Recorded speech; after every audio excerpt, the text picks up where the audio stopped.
Hello, this is Steve Zeltzer with Workweek Radio. This is Steve Zeltzer with Workweek Radio, KPFA, and we're live on 14th and Broadway at a rally of striking Oakland City workers. There's going to be a mass rally here at 12 o'clock. We're also streaming this live. Go to the KPFA website and you can get the link to the live video stream. So KPFA, we're covering this mass protest that's going to take place, the strike of the Oakland City workers, the BART workers, and with me is Safi Nairobi. She's the co-host for this segment. We're going to be interviewing some of the workers who are out here today, and it's a beautiful day in Oakland. It's a beautiful day for strike action that workers are taking. And Safi is with our first guest, who is a worker at East Bay Mud. Safi. Thank you so much, Steve. And yes, we are live here, downtown Oakland, 14th and Broadway, which has already been blocked off. You can probably hear some of the crowd in the background. And we are doing this for KPFA.org. As Steve said, you can go to the website and connect to the live stream. And right now, I'd like to say welcome to the KPFA airwaves, Mr. Robert Spencer. How you doing? I'm doing good. My name is Robert Spencer. I work for East Bay Regional Parks as a park ranger and firefighter. Yeah, and you've been doing that for about 10 years now, right? Yes, hired 10 years ago. Okay, so tell people in the midst of this one-day strike, what it is that pushed you to become a striker. I'm out here supporting the SIU employees out of unity because the issues facing workers involves us all. It's not just East Bay Regional Parks or the City of Oakland or BART. We're all being asked to take cuts in pay as everything around us, the price goes up. As far as what we're paying into our health care, what we pay for a loaf of bread. So everything's going up around us, and then our the managers and those above us expect us to take a cut in pay to help save more money. So that's the main issue for me. So what is it that you, Robert Spencer, as a park ranger / firefighter, hope to accomplish? Trying to get our board members in the park district is my main concern, is that they understand what we're going through as workers, because they don't seem to understand that. It seems they listen to management and not the employees, or rather they're listening to Chevron. I don't know who they're listening to in Richmond, but they just need to understand what working people are going through around them and their families as we try and put our kids through school and just provide for our families. It's getting to the basic level that we're beginning to suffer. Well, you're here in support of workers, and you are also expecting something to come out of this. You announced a one-day strike. How effective do you expect that to be? Well, the strike will be the 4th and the 5th of July if we can't come to an agreement this afternoon, which we're hoping does happen. It's just trying to send the message to management, because they seem to feel that they can just roll over their employees and that we will accept whatever they offer when the cost of living goes up. I guess it's 2.8%, I believe, this year, and they want to offer us a 2% raise, and we're just constantly falling behind. So, well, all the best to you, Robert Spencer. Thank you so much for sharing your voice here on Work Week. I am Safi Nairobi for KPFA, turning it back over to Steve Zeltzer. Thank you, Safi. Thank you. And we're right here on 14th and Broadway, and this is not only being on audio on KPFA, but our audience, our listeners, can also go and watch it on the video. There's a video stream, and there's a rally. Why don't we get the camera over there? There's blocking off 14th and Broadway. There's a mass protest of the striking workers here who are demanding justice, who are demanding human rights, and they're pretty angry about how they've been treated. And our next worker that we're going to interview is Courtney Holmes. Courtney has worked with the Oakland Sewer Department. He's a member of SEIU 1021. Welcome to the show, Courtney. Hey, how you doing, Steve? Courtney, I'd like to talk to us about issues you face and why you're out here today. What kind of work do you do? Well, first of all, this is my third department that I've been in. I was a supervisor for recreation. I was a gardener crew leader. Now I'm in the sewer department. The challenges that I face here is, like I say, we're not getting paid our dues. For a young man like myself that was able to maneuver and go through other departments, that was the only way that I was able to get a raise. But at this point, we haven't gotten a raise in over 8 years. So, if you're not able to move through the departments and able to, move yourself up, then otherwise you're going to be staying stagnant. And most of these workers out here, like myself, we're being stagnant. We're not getting any type of money, no type of raises. They continue to raise council members, and they easily vote themselves a raise. I can't come out here and vote myself a raise. So these things right now are we're kind of sick and tired of it. Enough is enough at this point. And, the city seems to have money for developers. There is money in Oakland. I mean, it's one of the fourth largest ports. You have all these containers coming in. I mean, it seems like there's a lot of money for the people at the top here in Oakland, but the city workers are getting the shaft. Yes, sir. They have $85 million in surplus right now. So I don't understand why is it that we can't get a piece of a small little pie that we're asking for. We're not asking for all the $85 million. We're just asking what's our just due. You asked us to make recessions 8 years ago about taking furlough days. We did it. We gave back. You wanted us to take recessions on our CalPERS. We did it. We gave back. We've been giving back, and the city has not given us any of our just due. All we ask is for a small piece of the pie, just like the man before me said that, hey, cost of living is going up. 3%, 4%. We're asking the same amount. We want 3, 4, 5%. To equal what the economy is growing right now. So all we asking is for our just due, and hope that we can able to get it today and establish, as this strike goes out here today. And is this your first strike? No, I used to also work for FedEx. This is my second strike. So I struck back in 1998 at FedEx, and it definitely was effective. We got what we wanted at FedEx too. So you have some familiarity. Yes, Are you shocked? I mean, and we're talking with Courtney Holmes. This is Steve Zeltzer with Work Week Radio at KPFA. You can also listen to this on kpfa.org, but also you can watch it, and there's a live feed. There's a rally going on right now. Workers have blocked 14th and Broadway in Oakland, and we're on the scene. You can watch that video of the blockage. They're having a mass picket now.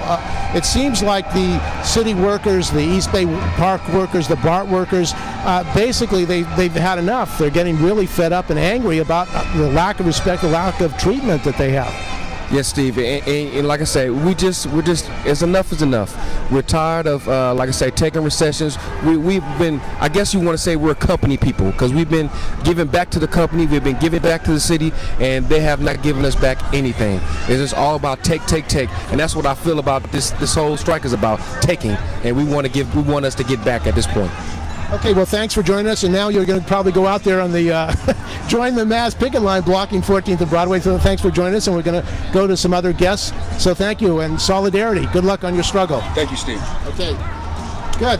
So we're at KPFA. This is KPFA Workweek Radio with Safi Nairobi, who's also joining us. And now we're going to be joined by two workers who are members of IFPTE Local 21.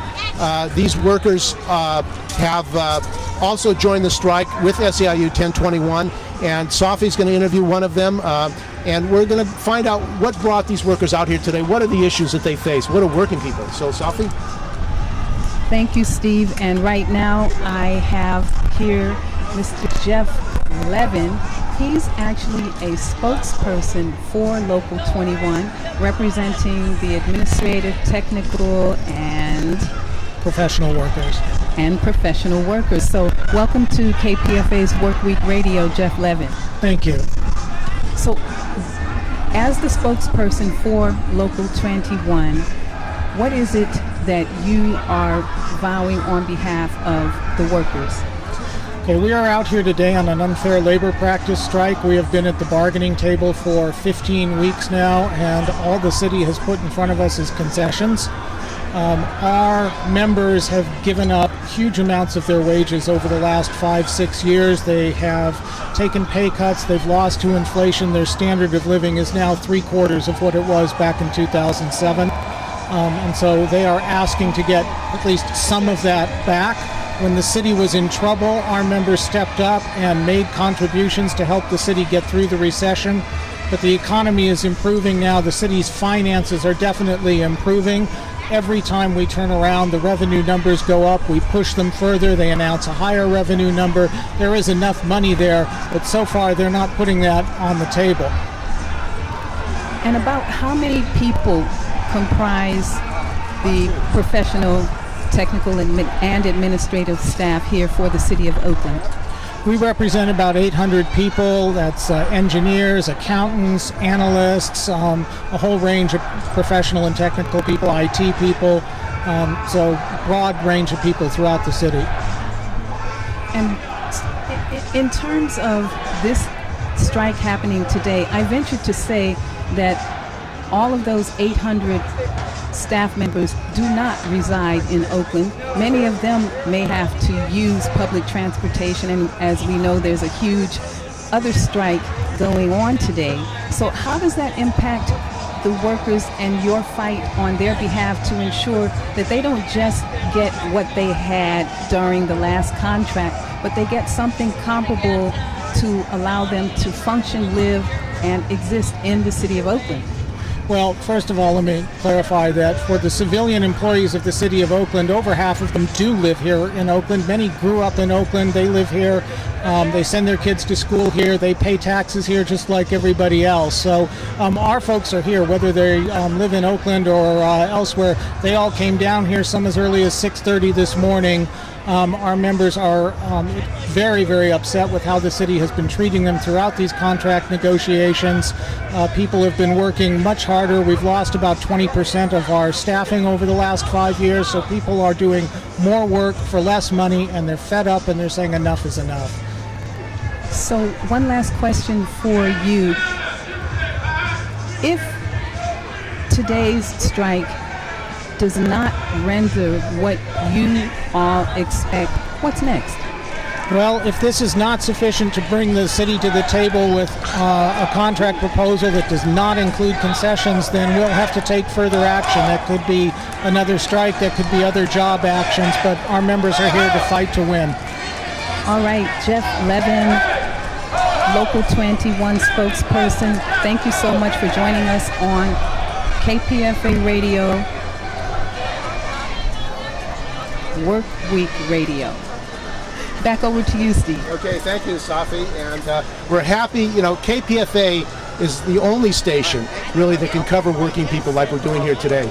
We need a labor channel. We need the voices of working people to be heard. And I think that when people listen to this program, this is live programming. We're right here at this mass rally of city workers. It's KPFA that's covering it. And we're happy to be here, and we want to do more of this. So that's why we're doing this. Now, the other issue, and these workers now are marching, and you can watch it on kpfa.org, go to the live video stream as well as the audio. The other issue that we're having here is outsourcing and privatization, which is happening.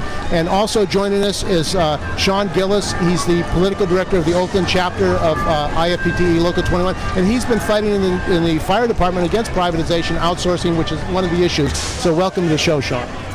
Welcome, Steve. Thank you. I'm the political guy for the H&M section, to be specific. Thank you. So, Sean, for you who've been active in the local and have faced cutbacks here and the effort to outsource some of the jobs, what are the issues for you? Well, I work in medical training for the fire department, and we are currently facing another branch of the San Jose administration, a retired battalion chief by the name of Stuart McGee, who has been hired by his kind of cohorts in administration from San Jose, Deanna Santana, and Fire Chief Reed, and he is currently in efforts to privatize training at the Oakland Fire Department. He knows it's going to cost more than providing it in-house. He refuses to let us bid on our own jobs through a competitive RFP process, and I'm leading the fight. And Laney College, I mean, this is a working class town, although it's quickly becoming gentrified. In fact, I understand one of the issues, and we'll talk later, is that the city has money for developers and new condos, people who are being forced out of San Francisco, but apparently the workers who live here, they're getting the short end of the stick. But you have also fought for the right of the community, the black community, young blacks, Latinos, to be able to be trained as EMT operators, so they don't have to pay a lot of money. Why don't you talk about that fight? So as you may be aware, when people are looking at outsourcing, it's usually lucrative functions of government. It's not the functions of government that are not lucrative that the taxpayers bear. So usually the taxpayers lose on both ends with outsourcing, right? They pay taxes and carry the burden of public functions that are non-lucrative, and then lucrative functions of government gets outsourced. Education doesn't have to be lucrative. Community colleges generally run it efficiently, but privatization of education is something that can generate cash dollars through people trying to better themselves and look for work. So Merritt College used to have a joint relationship with the fire department, which was severed by a previous administration who, guess what, was looking at privatizing the relationship through the largest ambulance provider in America named AMR Inc. And their subsidiary education branch, NCTI, successfully set up a paramedic program at the Oakland Fire Department. And guess what? The new administration, the new San Jose regime, for lack of a better term, is also looking at doing that. So, it's important to try and not be one note about these things. I mean, there's many different ways of being efficient and providing good service to the people, but my opinion is this is not one of them. Okay, thank you. We're speaking with Sean Gillis. He's a EMT trainer. He's a member of RMT, the IFPT Local 21, and he's out here with hundreds of other workers who will later be having a rally at Civic Center, Frank Ogawa, Oscar Grant Plaza, and these workers are pretty angry. They want respect. They want to be treated right, and we're covering this on KPFA. You can listen to it on kpfa.org. 94.1 FM, and also you can watch it on video. We're streaming it. KPFA is a multimedia channel. There's a video stream that you can go to the kpfa.org, and you can watch us. We're also going to be covering a rally. Now, for those of you who are listening, you can come down here to Frank Ogawa Plaza, Oscar Grant Plaza. You can watch the rally. All these workers are going to be meeting at the center of City Hall. They're going to be speaking out about why they're here, and they're going to be addressing some of the serious concerns they have. So if you are listening, if you're within listening distance and you're close, come and listen. Also watch the video stream. Now we're going to go to Safi, who is going to be interviewing the president of the SEIU 1021 Oakland chapter, and Safi. Thank you, Steve. Yes, right now our guest is Mr. Dwight McElroy. He is a 56-year Oakland resident, a 28-year City of Oakland employee. How are you doing, Mr. McElroy? I'm doing fine. I'm blessed. How are you? Doing wonderful. So what exactly does Local 1021 do, or the employees thereof? The employees thereof do many tasks that the citizens need done in the City of Oakland. From cleaning the bathrooms, maintaining the parks, trimming the trees, paving the streets. We're the people you see at the permit counter when you come to try and get a permit. Unfortunately, we also are the parking control technicians. Most services in the City of Oakland are either provided by 1021 employees or 21 employees, which is our brother sister union. And as I did speak with Jeff Levin from Local 21 earlier, and he mentioned that there were about 800 staff members through Local 21. How many employees does 1021 represent? We're running total anywhere from 20 to 2,400 employees. And so what is your objective here today with this one-day strike at the City of Oakland? Well, I'm glad you asked, because our objective is, in total, to actually become the true public servants that we signed up to be, and to force the truth of the current budgeting situation in the City of Oakland to the forefront. You should never have a budget that you have 3 council persons questioning and saying is a dishonest budget. You should never go so far to try to bust the union that you use the citizens' dollars and you lie and you give misinformation and you purposely make a budget that is unmaneuverable by savvy citizens. So our first goal is to force the truth, because citizens want to trust what comes out of the city. Citizens desire that an employee of the elected official, such as the city administrator, would and should provide something that is not non-transparent, that isn't a difficult read, that is purposely put together in order to confuse, so that the optimum end would be, allow me to explain it to you. No, that isn't the budget. The budget is supposed to be something that is easily explainable and easy read, budget for dummies, if you will. Now, one of the issues that you wanted to address is the city apparently has money. One of your members, the Vice President Al Marshall, was saying that apparently they have money for developers to build condos or to bring in richer people, while the city residents are really hurting here in Oakland. They're not getting the services that they deserve. What's your view on that?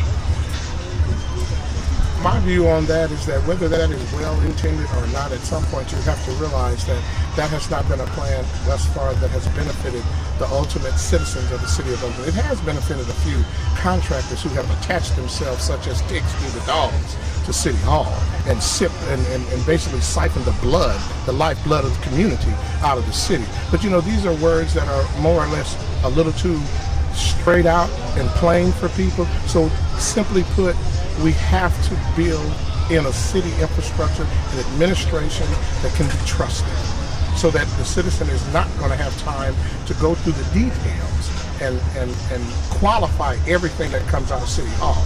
But with our connection and our interactions with them from our positions in the union, we have become extremely knowledgeable that actually you do have to qualify everything that comes out. You do have to triple check the math. So we hired a couple of different consultants in order to ensure that our suspicions relative to the budget were exactly confirmed, and we confirmed $57 million of money that isn't going to meet and provide anything for the community.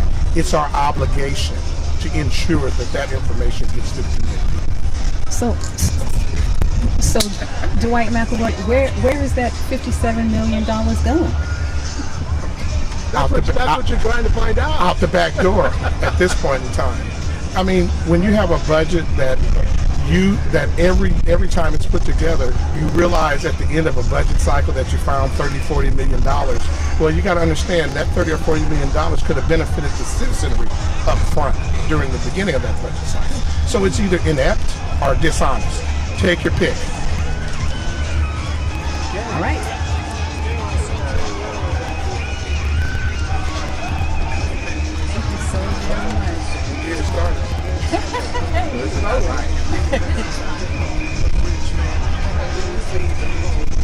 Thank you so much. I gotta go over here and get ready for a rally. What's up, baby boy? Oh, yeah, you gotta hug her first.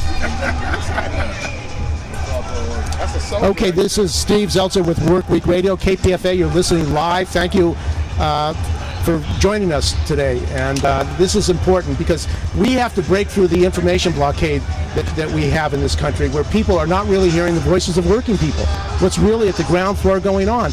And that's why we're covering this live. It's being streamed on the web. For those listeners who have availability of the web, they can watch it. KPFA.org, there's a link on video, and we want to do more of this at KPFA so that people can actually not only listen, but they can watch what's going on. And our next guest, one minute, our next guest is going to be a BART worker. We have Alan Hawley, and he is with ATU 1555. The transit workers now are facing the same kind of attacks, and they are on strike. They're shut down, and he's here to talk about some of the issues. Welcome to the show, Alan. Excuse me. Thank you, Steve. And actually, thanks for having us on and broadcasting this, Steve. We really appreciate it. We know that it took a lot of effort to get a KPFA Labor Collective show going, being out here live.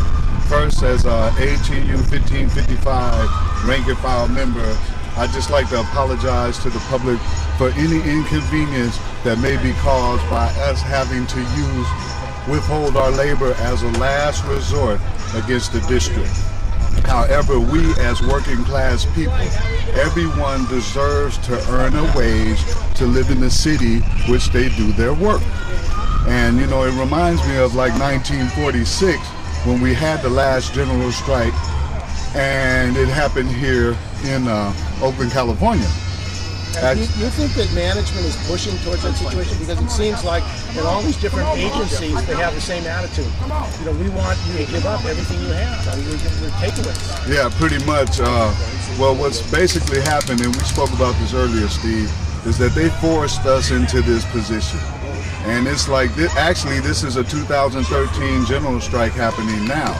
So if you have any, contract issues like the workers, McElroy, the city of Oakland workers, or the Peralta school district, if you're just like, and even if you're not in the union, we all deserve to have resources to live with food, clothing, and shelter because our labor creates the wealth. Now we're speaking with Alan Hawley, who's a driver, operator at BART and longtime activist at BART, and you're listening to KPFA. Now, Alan, the management, the corporate media are saying that the BART workers are overpaid, $80,000 with their benefits, $130,000, and they're doing very well, and other people really, they're the fault. They should be blamed because they're making too much money. What's your response to that? Well, the propaganda appears to be working, but that's why we have shows like this, KPFA, alternative media, the real news. However, the issue is, once again, we deserve to have a wage in the city we live in to afford on a 40-hour work week, And for so long, I guess the working class has been kind of like lulled into sleep, where we've been on this path, we all want to shop at Walmart, or maybe we didn't get no raises, but we had, higher credit limits on the credit cards. But as soon as that crashed, it's like, now here's the real deal, and they want the working class people to pay. I'm not sure if I answered your question, Steve. Well, I mean, basically, to live in the Bay Area is very expensive, and your members are forced to work overtime to basically survive, and they are demanding, aren't they demanding concessions that would end up you taking a wage cut? They want you to pay more for your pension. They're complaining about that, and health care benefits and that kind of thing. Well, pretty much. If you are the working class, you know that we've all been asked to pay our part in this taking effort, or what do they call it? Give backs. Yeah, the give backs, but they call it something concession. else. Yeah, but I can't think of it now. Share the pain. Yeah, share the pain. Share austerity. The pain. They call it austerity. Everybody should share the pain except the billionaires. Except the billionaires. But the bottom line is this. 1555, we move over 400,000 plus people a day safely and on time. Tomorrow, my former union, Local 192, which is the AC Transit bus operators, who have basically been shown no respect or dignity at this contract and the prior contract, are about to walk. So, we have to withhold our labor, and we asking you if you are in a union or not. If you're in the community, just come on out and support us, because Steve and I have this conversation all the time that we need to be involved in the communities where we work. However, you, the listening public probably could relate to this, or they know someone. During the last 4 to 8 years, the working class has just been taking all the cuts, losing our resources, and you might be working 2 jobs and barely making ends meet. So somebody has to stand up. And fortunately, it's Amalgamated Transit 1555, which is the BART Transit workers and station agents.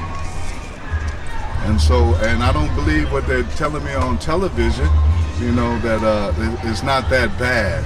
However, I just want to again thank Deb and Steve and Sister I haven't seen you in a while. I want to thank everybody here for giving us a vehicle to express our views as working class people. Okay, well, thank you, Alan. And actually, that's what KPFA is about. KPFA is really the alternative voice, the real voice of what's going on for working people here in Northern California.